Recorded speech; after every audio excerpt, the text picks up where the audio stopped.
সংসদের এক যে বর্তমান পরিবেশ, সরকার এবং বিরোধী দলের মধ্যে যে একটা সৌহার্দ্য বিতর্ক আছে, পাশাপাশি একটা সৌহার্দ্যপূর্ণ সম্পর্ক আছে, আপনার কাছে কি মনে হয় যে এই যে তত্ত্বাবধায়ক সরকার নিয়ে যদি শেষ পর্যন্ত আমরা যে সমস্যার কথা বলছি বা যে ধরনের হতে পারে, প্রধান কে হবেন এমন বিষয়গুলো, সেটি এই সৌহার্দ্যপূর্ণ সম্পর্ক কি কাজে লাগবে কিনা, নাকি আসলে সম্পর্কটা কেমন আপনার কাছে মনে হয় সংসদে? সংসদে আপনি বিরোধী দল পাচ্ছেন কোথায়? আমি তো প্রথম থেকে বলতে আসতেছি এই সংসদে বিরোধী দল নেই। আপনি ফ্যাসিস্ট বলে বলে একটা বড় শক্তিকে কার্যক্রম নিষিদ্ধ ইউনুস করেছে, সেটাকে আবার নির্বাচিত বাজাজ সরকার আরও জাস্টিফাই করে মজবুত করে দিয়েছে।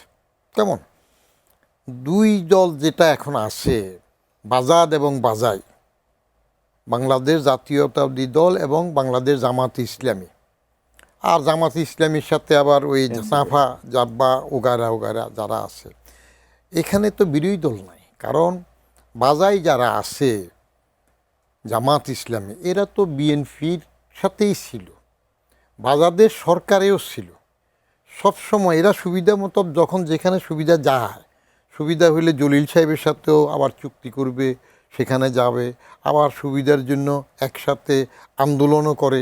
কেমন তো, কিন্তু তাদের যে উদ্দেশ্য আস্তে আস্তে আস্তে আস্তে উপরে উঠা, সেটা তারা অনেক দূর সফল হয়েছে।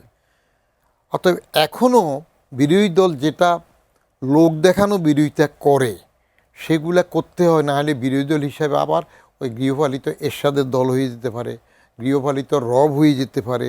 সেই জন্য কিছু কথাবার্তা বলতে হয়, কিন্তু তাদের মধ্যে রিয়েলি বিরোধিতা হবে না। একজোট তো, একদল তো, এরা আপোষে কাজ কারবার করবে, পরিষ্কার কথা।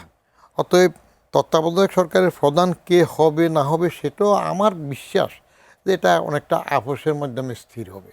তার কারণ দুই পক্ষের কমন শত্রু যেটা, সেটা হইল আলী, আওয়ামী লীগ। বাজাদও চাইবে না আলী আবার ফেরত আসুক, বাজাইও চাইবে না, জামাত ইসলামীও চাইবে না আলী ফেরত আসুক। অতএব সেজন্য এখন দল হিসাবেও তাদের বিরুদ্ধে যে তাদের করা আইন দিয়ে কাজ আগাচ্ছে, সেটা একটা বড় প্রচেষ্টা থাকবে। ওইখানে দুই পক্ষ এক থাকবে। কেমন তাহলে এই দুই পক্ষ সেখানে এক থাকার কারণে এখানেও তারা আপোষে কাজ করবে। কারণ জামাতের যে টেকনিক, শফিকুর রহমান সাহেব যে ধীরস্থিরভাবে সুন্দরভাবে কথা বলেন, তাতে কোনো রকমে তারা যতটুকু উপরে উঠেছে তার থেকে যেন পড়ে না যায়, সেই চেষ্টাটা অব্যাহত রাখবে। সেই চেষ্টা অব্যাহত রাখতে হইলে পার্টি ইন পাওয়ারকে গুড হিউমারে রাখবে। তার কারণ পার্টি ইন পাওয়ার যদি অ্যান্টাগোনাইজড হয়, তাহলে তো তাদের যতটুকু উত্থান হয়েছে সেটুকু আবার চলে যেতে পারে। আচ্ছা, অতএব আমার বিশ্বাস যে বাকি 50টা যে বিষয় সংসদের উপর ছেড়ে দিয়েছে, এইগুলো মোটামুটিভাবে আপোষকামিতার মাধ্যমে তারা সমাধান করবে।